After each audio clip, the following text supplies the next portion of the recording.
வணக்கம் தோழர்களே. வேலூர்ல விஜய் அவர்களுடைய பிரச்சார பொதுக்கூட்டம் நடந்திருக்குங்க. அதுல நடந்த அல்றசில்ற வேலைகளையும் அதுல நடந்த உள்ளடி வேலைகளையும் வழக்கம் போல விஜய் செய்த அட்ராசிட்டி சினிமா ஷூட்டிங்கையும் நம்ம பார்க்க போறோங்க. என்ன நடந்தது? விஜய் பேசுறாருன்னா அதுல 3 விஷயம் கட்டாயம் இருக்கும். 1 பஞ்ச் டைலாக், 2வது கண்ணீர் விட்டு நடிப்பது, 3வது கதறி கதறி என்ன இப்படி பண்ணிட்டாங்களே அப்படின்னு புலம்புறது. இது 3 இல்லாம விஜயோடைய பேச்சே இருக்காது.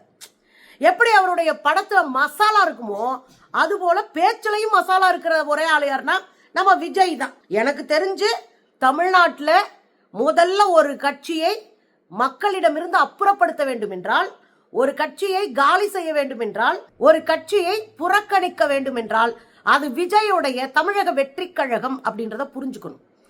ஏன் அப்படின்னா, ஒரு அமைதிப்பட அமாவாசையினுடைய நவீன வருஷன் தான் நம்ம அண்ணா விஜய். அமைதிப்படை படத்துல பார்த்திருப்பீங்க, அமாவாசை அவருடைய நவீன வடிவம் தான் விஜய். அப்படியே டிட்டோவா பொருந்தி போவார். அது எனக்கு புரியவே இல்லைங்க. விஜய்க்கு முதுகெலும்பு இருந்தா பாஜகவை பேசியிருக்கணுமா இல்லையா? எல்லா கூட்டத்திலையும் சுத்து போட்டு ஸ்டாலின் சார் ஸ்டாலின் சார் அப்படின்னே சுத்தி வருவார். அப்படியாவது நமக்கு ஏதாவது நல்லது நடக்காதா அப்படின்ற ஒரு பேராசை. ஸ்டாலின் சாரை தவிர அவர் யாருக்கும் கண்ணுக்கு தெரியலன்னா, தமிழ்நாட்டின் அரசியலை அடிச்சாடுற ஒரு ஆளு இவரைத்தான் டார்கெட் பண்ணணும் அப்படின்னு முடிவு பண்ணி இந்த பீஸை இறக்கி விட்டுருக்காங்க. இது வேற தன்னை பெரிய ஆளவரை நம்பிட்டு கிடக்கு. அதில் நடந்த சில விஷயங்கள் ரொம்ப கடுப்பாச்சுங்க. நாமெல்லாம் எத்தனை கூட்டம் நடத்தினாலும் ஒரே ஆம்புலன்ஸ் வருதுன்னா முதல்ல அதுக்கு வழி விடுவோம். ஏன்னா உயிரில் அங்கே உயிருக்கு போராடிட்டு இருப்பாரு ஒருத்தர். ஒரு ஃபிராக்ஷன் செகண்ட்ல அந்த உயிரை காப்பாற்ற முடியும்.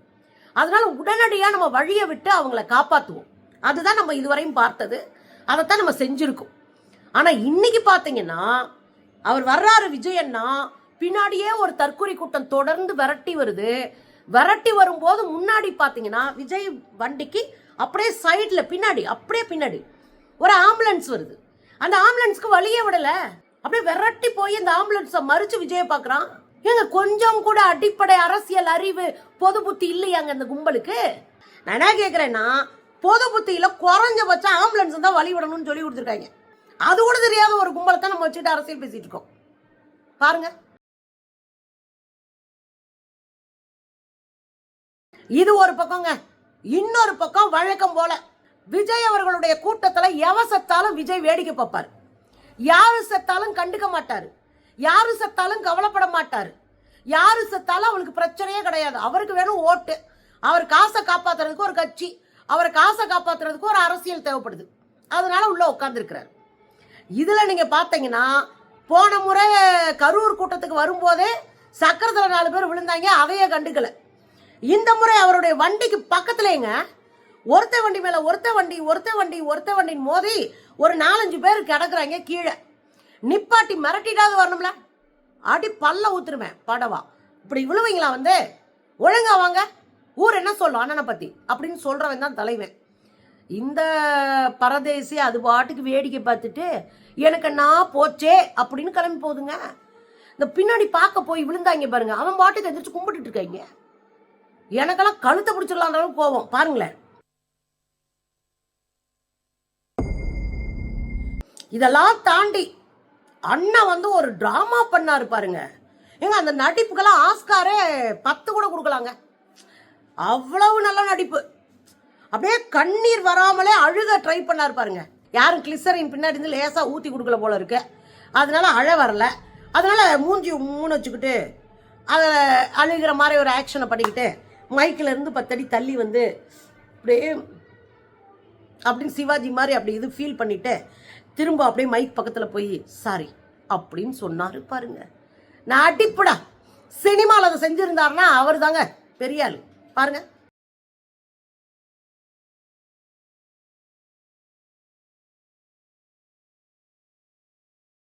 பாத்தீங்களா? நடிப்பு வேற லெவல் நடிப்புங்க. ஏங்க, சாதாரணமா யாருக்கு வராதுங்க அந்த நடிப்பு நடிச்சிருக்காருங்க. எதுக்கு என் நடிப்பு நடிச்சா அப்படின்னா, இந்த தமிழ்நாட்டுக்கும் அவருக்குமான உறவு சொல்றாராம். மக்களுக்கும் எனக்குமான உறவு ரத்தமும் சதையுமான உறவுங்க. உடம்புக்கு உசுருக்குமான உறவு. இதை ஒருத்தரும் ஒன்றும் பண்ண முடியாது. அதான் பார்த்துமே, போராட ஊரை 4 பேரை போட்டு தள்ளுறதான் பொழப்பா வச்சிருக்கீங்க. ரத்தமும் சதையும் இல்லை, ரத்தமும் சாவுமான வேலை தான் உங்க உறவே. நீங்க வந்தீங்கன்னா 4 பேர் சாவான், நீங்க வந்தீங்கன்னா 4 பேர் கை கால் போகும், நீங்க வந்தீங்கன்னா 4 குடும்பம் நடுத்தெருவுக்கு வரும், நீங்க வந்தீங்கன்னா 40 பேர் சாவாங்க. இந்த லட்சணத்துல அவர் சொல்றாரு ரத்தமும் சதையுமான உறவான். அப்படியே நம்பி நம்மளும் உசுர விட்டுருவாங்க பாருங்க. கடைசியில பாத்தீங்கன்னா இவர் பேசின ஸ்கிரிப்ட் இருக்குல்ல, அது வெளியாகி பெரிய அதிர்ச்சி உண்டாக்கிருச்சுங்க. இவர் பேசின ஸ்கிரிப்ட் வெளியாகிருக்கு. இவருக்கு பேப்பர்ல அடிச்சு கொடுத்துருக்காங்கல்ல 4-5 பக்கத்துக்கு, அது ஒரு 10-20 பக்கம் இருக்கும் போல இருக்கு. அந்த ஸ்கிரிப்டே வெளியாயிருச்சுன்னா பாருங்க, அதுல போட்டிருக்காங்க, என்ன போட்டிருக்காங்க, நீங்க இந்த ரத்தமும் சதையுமான உறவுன்னு சொல்லிட்டு அப்படியே கொஞ்சம் நேரம் கேப் விடுங்க, அப்படியே கொஞ்சம் பின்னாடி வாங்க, அப்படியே சைடில் திரும்பி அழுங்க, அப்படியே ஒரு மாதிரி மூஞ்சி சோகமாக வச்சுக்கோங்க, அதுக்கப்புறம் முன்னாடி வாங்க, சாரி அப்படின்னு சொல்லி சோகமாகவே பேச தொடங்க. இதுக்கு இல்லைங்க, நல்லா வருதுங்க. இது ஒரு பொழப்பாங்க, இது பேர் ஈன பொழப்புங்க. ஏங்க மக்களை நீங்கள் எப்படிலாம் ஏமாத்துறீங்க? ஸ்கிரிப்ட் ரெடி பண்ணிக்கிட்டு இந்த இடத்துல ஃபுல் ஸ்டாப் வைக்கவும், இந்த இடத்துல பேச்சை குறைக்கவும், இந்த இடத்துல சிரிக்கவும், இந்த இடத்துல அழவும், நீ நாடகமாக நடிச்சிட்டு இருக்க. உன்னை நம்பி முன்னாடி ஒரு 1000கணக்கான மக்கள் உட்காந்துருக்கானுங்களே, அந்த சின்ன பசங்களை ஏமாத்திட்டு இருக்கீங்க. அசிங்கமா இல்லையா மிஸ்டர் விஜய்? கேவலமா இருக்கு பாக்குற எங்களுக்கு. நீங்க ஒரு பிட் நோட்டீஸை கையில வச்சுக்கிட்டு நீங்க இப்படி வேலையும் பார்த்துட்டு இருக்கீங்க பாருங்களேன்.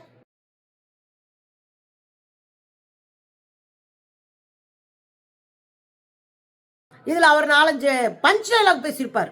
தமிழ்நாடு என்றால் விஜய், விஜய் என்றால் தமிழ்நாடு.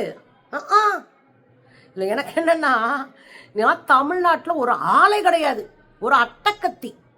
அட்டக்கத்தியே குழந்தைங்க கையில் வச்சு விளையாடலாம், அதனால 5 ரூபாய்க்கு பிரயோஜனம் கிடையாது. மக்களுக்கு விஜயால 5 ரூபாய்க்கு 5 பைசாவுக்கு பிரயோஜனம் இல்லை. சொந்த பிரச்சனையே எதிர்த்து கேட்க துணிவில்லாத முதுகெலும்பில்லாத ஒரு பீஸ் தான் விஜய். சொந்த பிரச்சனையை கேட்கவும் மாட்டாரு, ஊர் பிரச்சனையை கேட்கவும் மாட்டாரு. அப்புறம் எதுக்கு அரசியல் கட்சி? அப்புறம் எதுக்கு நீங்கெல்லாம் தலைவரா வரணும்? அதுல வேற சொல்றாரு விஜய் நான் தமிழ்நாடு, தமிழ்நாடுனா விஜய். இது எவ்வளவு பெரிய திமிர் பிடிச்ச பேச்சு தெரியுங்களா? நீ அப்படி என்னத்தை அறுத்து தள்ளுனீங்க? தமிழ்நாடுனாலே விஜய்னு சொல்ற அளவுக்கு தமிழ்நாட்டில் ஒரு அடையாளம் தெரியாத பீஸ் நீங்க. தமிழ்நாட்டு அரசியல்ல புறந்தள்ள வேண்டிய ஒரு நஞ்சு நீங்க, விஷம், விஷச்செடி. உங்களெல்லாம் தூக்கி நொட்டாங்கல்ல டீல் பண்ற வேண்டிய ஒரு ஆளு. தமிழ்நாடுனாலே நான் விஜயம். எவ்வளவு கொழுப்பெடுத்த பேச்சுங்க. யாருங்க இப்படிலாம் பேசுவா? என்னைக்காவது நம்ம பேசியிருக்கோமா? இது எவ்வளவு பெரிய ஆணவம் பிடிச்ச பேச்சு. தமிழ்நாடுனாலே விஜய், விஜய் என்றாலே தமிழ்நாடு, அப்படியே தமிழ்நாட்டுக்கு அறுத்து தள்ளிட்டீங்க. இலங்கையில தமிழர்கள் படுகொலை செய்யப்பட்ட போது 500 ரூபா கூட கொடுக்காம வேடிக்கை பார்த்த ஒரு பீஸ் நீங்க. மேடையில 500 ரூபாய் அறிவிக்கிறாங்க, விஜயனுடைய ரசிகர் மன்றம் 500 ரூபாய். 500 ரூபாய் ரசிகர் மன்றம் கொடுத்ததா அறிவிக்கிறாங்களே, ஒரு 50 லட்சம் ரூபாய் விஜய் கொடுத்தாருன்னு அறிவிக்கிறாங்க. ஏங்க ஒரு 5000, ஏங்க ஒரு 1000. அந்த காலகட்டத்தில் வன்னியரசு விடுதலை புலிகளோடு தொடர்பில் இருந்தவர். அவர் இங்க இருக்கிற பெரிய தலைகள், அடையாளம் தெரிகிறவங்க மக்கள் மன்றத்தில் பேசினாங்கன்னா இந்த பிரச்சனை, அதாவது ஈழத்தமிழர்கள் படுகொலை பிரச்சனை தமிழ்நாடுக்கு மட்டும் இல்லை இந்தியாவுக்கே ஒரு அழுத்தத்தை கொடுக்கும். இந்த அழுத்தத்தின் மூலமாக ஒன்றிய அரசு கொஞ்சம் வேலையை குறைக்கும் அப்படின்றதா அவங்க ஒவ்வொரு விஐபியா பாக்குறாங்க. அப்படிதான் விஜயை போய் பாக்குறாங்க. விஜய் பார்க்கும்போது ஈழத்தமிழர்கள் பிரச்சனைக்கு இன்னைக்கு வாய்களையே பேசுதே, தமிழ்நாடுனா விஜய், விஜய்னா தமிழ்நாடுன்னு. இந்த பீஸுகிட்ட போய் கேட்கும்போது தமிழ்நாடுனா விஜய் அப்படின்றாருல, அங்க செத்துட்டு கிடக்கும் போது ஐம் நாட் இன்ட்ரெஸ்டட் சொன்னவர் தான் இவர். அன்னைக்கு மக்கள் தொலைக்காட்சியில் இவர் கொடுத்த பேட்டி இருக்கு. யாரு? நம்ம வன்னியரசு கொடுத்த பேட்டி இருக்கு. அவர் வெளியே வந்தது ரொம்ப வருத்தத்தோட சொன்னாரு, ஐம் நாட் இன்ட்ரெஸ்டட்னு சொல்லிட்டாரு விஜய். அவங்க அப்பாவுக்கு ஃபோன் பண்ணாரு சந்திரசேகருக்கு, அவர் சொல்லிட்டாரு இதுல எல்லாம் எங்களுக்கு தேவையில்லாத வேலைங்க, இதெல்லாம் எங்கிட்ட வச்சுக்காதீங்க, இதுக்கு நாங்க இது பண்றது இல்லை அப்படின்னு. அப்ப இந்த கும்பல் தான் தமிழர்களை காப்பாற்ற போறாங்களா? வாய்ப்பு இருக்கும்போது, ஒரு உயர் பொறுப்புல இருக்கும்போது, ஒரு 4 உசுரை காப்பாத்துறதுக்கு 2 பேர் தெருவா அலைஞ்சு போய் அண்ணா விஜய் நீங்க சொன்னீங்கன்னா ஒருவேளை இந்திய அரசுக்கு ஒரு அழுத்தம் வரலாம், பெரிய பெரிய நடிகர்கள் எடுத்து சொல்றாங்க அப்படின்னு சொன்ன போது சொந்த பழப்புக்காக சோத்துக்காக ஓடி போய் ஒளிஞ்ச கோழ விஜய் நீங்க பேசலாமா மிஸ்டர் விஜய்? முதுகெலும்பு இருக்கான்னு கேட்கிற அட்டக்கத்தி. அதுல நீங்க தமிழ்நாடுன்னா நீங்க தான் அடையாளமா? இப்ப நாங்களாம் யாரு? பெரியார் யாரு? அம்பேத்கர் யாரு? இங்க இருக்கிற வேலுநாச்சி யாரு? இல்லங்க இங்க இருக்கிற ஐயா கர்ம வீரர் காமராஜர் யாரு? சிங்காரவேலர் யாரு? ஜீவானந்தம் யாரு? இந்த நாட்டுக்காக உசுர கொடுத்த அத்தனை பேர் யாரு? கலைஞர் யாருங்க? இன்னைக்கு இருக்கிற ஸ்டாலின் அவர்கள் வரையும் கேட்கிறேன், ஜெயலலிதா யாரு? எம்ஜிஆர் யாரு? நீ தான் அடையாளம்னா அவங்களாம் யாரு? 1000 முரண்பாடுகள் இருந்தாலும் மக்களுக்காக நின்னவங்க. பேச்ச குறைச்சிடணும் மிஸ்டர் விஜய். விஜய் மக்களோட மக்களா இருக்கான், மக்களுக்காக இருக்கான். இந்த பஞ்சு போன டைலாக்கு, நஞ்சு போன டைலாக்கு, இத்து போன டைலாக்லாம் இங்க விடக்கூடாது மிஸ்டர் விஜய். எரிச்சலா இருக்கு உங்க பேச்சும் நீங்களும். என்னத்தை அறுத்து தள்ளிட்டீங்க? அப்படி என்ன தமிழ்நாட்டுக்கு இப்ப கிழிச்சிங்க? 3 வருஷம் ஆச்சுல கட்சி, 2 வருஷம் முடிஞ்சு போச்சு, 3வது வருஷம் தொடங்கிருச்சுல. என்ன அறுத்து தள்ளினீங்க தமிழ்நாட்டுக்காக? மக்களுக்காக என்ன குரல் கொடுத்தீங்க? ஒன்றிய அரசு தமிழ்நாட்டை வஞ்சிச்சு ஒண்ணு இல்லாம ஆக்கியிருக்கே. ஒன்றிய அரசின் வஞ்சனைக்கு நீங்க என்ன எதிர்ப்பு குரல் கட்டுனீங்க? வேடிக்கை பாத்தீங்க. நீங்க எல்லாம் பேசலாமா? மக்களோட மக்களா இருந்தாராம். 41 பேர் உங்களை பார்க்க வந்தவங்க செத்து போனாங்க, உழைக்கிற வீட்டு பிள்ளைங்க.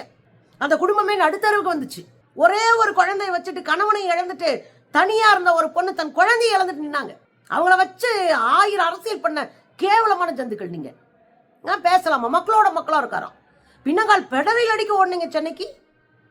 எங்க திருச்சியில ஒரு ரூமை போட்டு தங்கி அத்தனை பேரையும் அழைச்சு இங்க வா, இங்க போ, இங்க போ, இங்க போன அனுப்பியிருக்கலாம்ல. ஒரு ஆளுக்கு 10 பேர் போய் நில்லுங்க, அவங்க வீட்டுல அத்தனையும் செய்யுங்க. அவங்களுடைய பாடியை வாங்கிட்டு போய் வீட்டுல கொடுக்குது, அவங்களுக்கு இறுதி சடங்கு செய்யற வரையும் கூட நில்லுங்க. சொல்றதுக்கு வக்கு கிடையாது. நடுராத்திரி ஓடி போய் நின்னவர் எங்களுடைய முதலமைச்சருங்க. நடுராத்திரில ஓடி போய் நின்னாரு. விடிய விடிய தூங்காம வேலை செஞ்சாரு. நீங்கெல்லாம் பேசுறதுக்கு தகுதி இருக்கா உங்களுக்கெல்லாம்? இன்னொரு கேள்விதான் ரொம்ப முக்கியமான கேள்வி. நாங்கெல்லாம் உங்களுக்கு நண்பர்னா யார் கேட்கிறா? விஜய். ஸ்டாலின் சொல்லிட்டாராம் எல்லாரும் நம்ம நண்பர்கள்னு. நாங்கெல்லாம் உங்களுக்கு நண்பர்னா கரூர் பிரச்சனையில 41 பேருடைய மரணத்தை எங்க மேல ஏன் பழிய தூக்கி போட்டீங்க? கொஞ்சமாவது அறிவு இருக்கா மிஸ்டர் விஜய்? கொஞ்சமாவது குற்ற உணர்வு இருக்கா? கொஞ்சமாவது நேர்மை இருக்கா? கொஞ்சமாவது அரசியல்ல உண்மையோட இருக்கீங்களா? நீங்க பாஜகவோட விஷம். நீங்க பாஜகவோட கேவலமான தற்குறி. நீங்க தமிழ்நாட்டின் அரசியலுக்கு தகுதியற்ற ஒரு ஆள். நீங்க 41 பேரை கொலை பண்ணி போட்டுட்டு நாடகத்தை நடிச்சுட்டு தெரிச்சு ஓடி போய் பனையூர்ல பதுங்கிக்கிட்டு என்ன கேக்குறீங்க? எங்க மேல ஏன் பழிய போட்டீங்களா? யார் அங்க போய் பிரச்சார கூட்டத்தை நடத்தின? நீ தானே நடத்தின. யார பார்க்க வந்தாங்க? உன்னை பார்க்க தானே வந்தாங்க. உன்னை பார்க்க வந்தவங்க தானே செத்தாங்க. அப்ப யார் பொறுப்பேற்கணும்? நீ தானே பொறுப்பேற்கணும். பின்னங்கால் படல் அடிக்க ஓடி போனீங்க. கூச்சமே இல்லாம 3 நாள் பதுங்கி இருந்துட்டு 3ஆவது நாள் ஒரு வீடியோ போட்டீங்க. இதுல பழிய தூக்கி இவர் மேல போட்டாங்களாம். நான் இன்னும் ஒரு கேள்வி கேட்கறேங்க. வெளியே பூரா சொல்றது திமுக தான் எங்க மேல பழிய போட்டுருச்சு. நாங்க விபத்துன்னு தாங்க சொன்னோம். திமுக கூட்டணியில் கட்சியில் இருக்கிறவங்களும் திமுகவும் இதை விபத்துன்னு தான் சொன்னோம். நீங்க தான் திமுக செஞ்ச வினை. நீங்க தான் திமுக மேல ஒரு கான்ஸ்பிரன்சி தியரியை கட்டமைச்சீங்க, ஒரு நச்சு கோட்பாட்டை கட்டமைச்சீங்க. நீங்க தான் சதி பண்ணீங்க. நீங்க சதி பண்ணிட்டு அந்த சதியை தூக்கி திமுக மேல போட்டீங்க. பன்றாயோகிதனம் மாத்திரம் நீங்க பண்ணது. ஆனா ஸ்டாலின் சார் என்ன சொன்னார் தெரியுமா? ரொம்ப நல்லா பேசினாரு.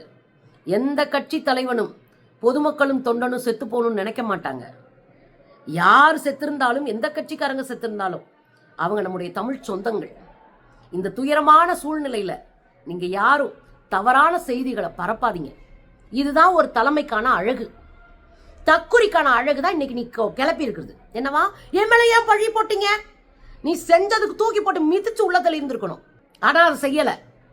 ஏன்னா தெளிவா நிதானமா முடிவெடுக்கிறது தமிழ்நாட்டினுடைய முதலமைச்சர் ஸ்டாலின். ஆனா நீங்க அப்படி இல்லை மிஸ்டர் விஜய். ரொம்ப கேவலமான சூது அரசியல் பண்றவர் நீங்க. ஆனா ஸ்டாலின் சார் என்ன சொன்னாரு? நிதானமா சொன்னாரு. எந்த தலைவன் அப்படி செய்ய மாட்டான்னு. அந்த பெருந்தன்மைக்கு காலுக்கு தூசி கூட நீங்கள ஆக மாட்டேங்க. பாருங்க, எந்த ஒரு அரசியல் கட்சி தலைவரும் தன்னோட தொண்டர்களும் அப்பாவி பொதுமக்களும் இறக்கிறத எப்பொழுதும் விரும்ப மாட்டாங்க. இந்த சம்பவத்தில் உயிரிழந்தவங்க எந்த கட்சி சார்ந்தவர்களாக இருந்தாலும் என்னை பொறுத்த வரைக்கும் அவங்க நம்மளோட தமிழ் உறவுகள். எனவே சோகமும் துயரமும் சூழ்ந்திருக்கக்கூடிய இந்த நிலையில் பொறுப்பற்ற முறையில் விஷமத்தனமான செய்திகளை தவிர்க்கணும்னு கேட்டுக்கிறேன். ஆனா நீங்க என்ன சொன்னீங்க? 3 நாள் கழிச்சு பனையூர்ல படுத்திங்க கிடந்துட்டு, ஸ்டாலின் சார் எந்த ஊர்ல எதுவும் நடக்கல, இந்த ஊர்ல மட்டும் ஏன் நடந்துச்சு? மக்கள் பார்த்துக்கிட்டு இருக்கிறாங்க, மக்கள் உங்களை பார்த்துக்கிட்டே இருக்கிறாங்க, மக்கள் பார்த்துக்கிட்டே தான் இருக்கிறாங்க, உன்னையும் சேர்த்தான் பார்த்துக்கிட்டு இருக்காங்க. இதுல அவர் சொல்றாரு கடைசியா, என்ன பழி வாங்கணும்னா என்ன எது வேணாலும் செய்யுங்க, என் மக்களை. உன்னை பழி வாங்குறதுக்கு நீ ஒரு ஆளா? ஈக்குவலா முதலமைச்சருக்கு முன்னாடி நிற்க தகுதி இருக்கா விஜய்க்கு? நான் வெளிப்படையாவே கேட்கிறேன். என்ன தகுதி இருக்கு உங்களுக்கு? மக்களுக்காக நின்னீங்களா? மக்களுக்காக குரல் கொடுத்தீங்களா? மாநில உரிமைக்காக குரல் கொடுத்தீங்களா? மாநில சுயாட்சிக்காக குரல் கொடுத்தீங்களா? சாதி அடக்குமுறைக்கு எதிராக கடுமையான வேலை பார்த்தீங்களா? ஒரு மண் இல்ல. உன் சொந்த பிரச்சனைக்கே மூடிக்கிட்டு உட்காந்துருந்தால் தான் நீங்க. உங்க படத்தை ஓட விடல, தூக்கி குப்பையில போட்டாங்க, அன்னைக்கு வாய மூடிட்டு தான் உட்காந்துருந்தீங்க. உங்களை தூக்கி சிபிஐக்குள்ள போட்டு நச்சு விட்டாங்க, அன்னைக்கு வாய மூடிட்டு தான் இருந்தீங்க. ஏங்க நயினார் நாகேந்திரன் உங்களுக்கும் திரிஷாவுக்குமான உறவை கொச்சப்படுத்தி அசிங்கப்படுத்தி கேவலமா பேசினாரு, அன்னைக்கு கூட வாயை திறக்க முடியாத கோழை நீங்க. இன்கம் டாக்ஸை வீட்டுக்கு அனுப்பி உங்களை ஒடுக்க பார்த்துச்சு, அன்னைக்கும் வாயை திறக்காத முதுகெலும்பு இல்லாத கோழை தொடர்நடிங்க நீங்க. நீங்க பேசிட்டு இருக்கீங்க. அதெல்லாம் தாண்டி ஒரு வார்த்தை சொன்னாரு பாருங்க, இந்த எலெக்ஷன் யாருக்கா, விஜய்க்கும் ஸ்டாலின் சாருக்கும் இடையிலான போராம். போருக்கு ஸ்பெல்லிங் தெரியுமா உனக்கு? போர்னா என்ன தெரியுமா? அது ஸ்டாலின் சாரோட நின்னு. மிஸ்டர் விஜய் கண்ணா பண்ணான்னு பேச வச்சு கூடாதீங்க.